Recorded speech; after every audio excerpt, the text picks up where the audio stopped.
Budget smartphones have been slowly taking over the market in the last couple of months and even years. Honor has been at the forefront of this success, and this year it looks to build on it with the Honor 6X.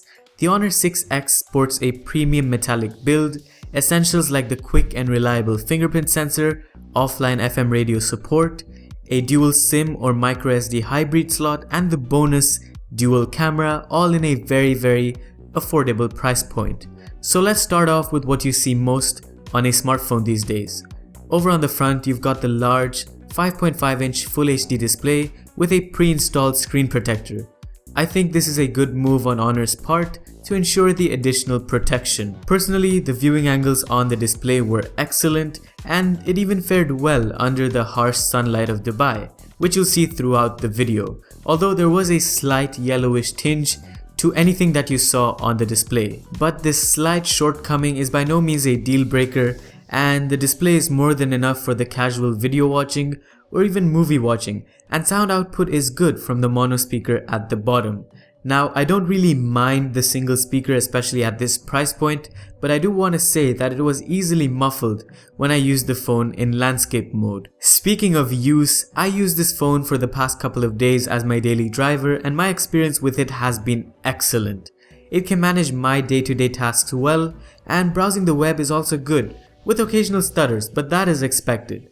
Installing large applications though can take a while, and multitasking and RAM management isn't as seamless, but it's not bad by any means. This carries over to games as well. Graphic heavy games like Asphalt 8 do show frame drops and the occasional lag spikes are present, but most 2D games work fine. The biggest downside to this phone though is its UI. EMUI, which in this case is on top of Android 6.0, is just a software that seems a bit lackluster and mimics iOS on a lot of fronts. While most of the bloatware doesn't actually get in the way, I'm just not a fan of the experience. But because Android isn't as restricting as other operating systems, a launcher from the Play Store will help fine-tune the experience to your preference, just like I did. Now, the major talking point for this device has to be its camera. It's surprising Honor can even pack a dual camera at this budget, and I can tell you, they've done it pretty well. Pictures in the day have this impressive sharpness to them, but I did find the shutter speed on the device to be a bit on the slower side. But the dual lens is not really a gimmick and works very well.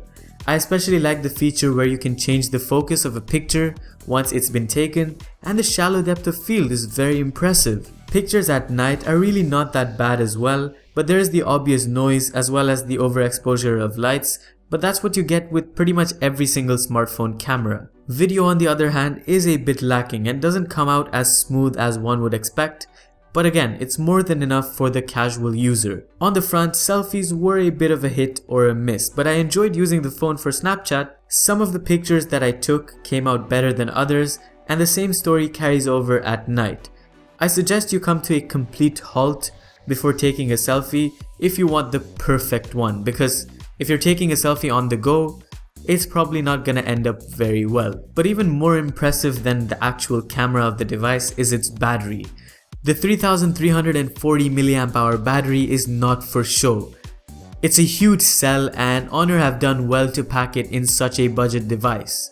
You easily get up to 5 hours of screen on time at even 40 to 50% brightness, so there's nothing really to worry about.